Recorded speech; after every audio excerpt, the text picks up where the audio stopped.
Grabe, nagwawala. Maririnig mo ang sigaw at hissing nito na parang hayop. Ayon nga sa kanya, natatakot sila na baka maging violent ito. Pero imbes na umalis ay sama-sama nilang dinasalan ang lalaki. Ang lalo pang ikinatakot nila ay nang lapitan ng isang babae ang lalaki. Ay, at ayun. nang buhusan niya ito ng holy water. Makikita mo ang Grabe, violent reaction nito. Sa Nag-iba kilos ng talaga yung lalaki kilos ay niya. parang nilalabanan nito ang kung anong masamang espiritu na umatake sa katawan niya.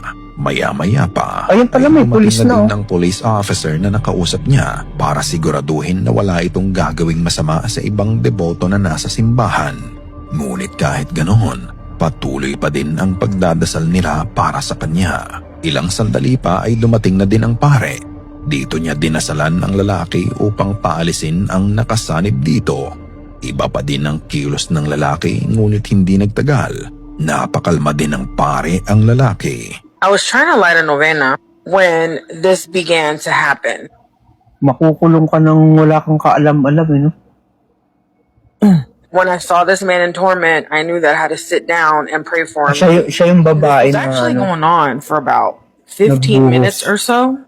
So I ended up leaving to go to the office so that they can get the priest Tapang to nito. come. So I ended up going into the school and the officer was right there. And I walked up to them and I told them, I said, there's a man that needs help. He's demon possessed. At least that's what it looks like to me. And I don't think they believed me either until I showed them the footage. So back I went, hindi, siya yung continued to nagbibideo pray, pala.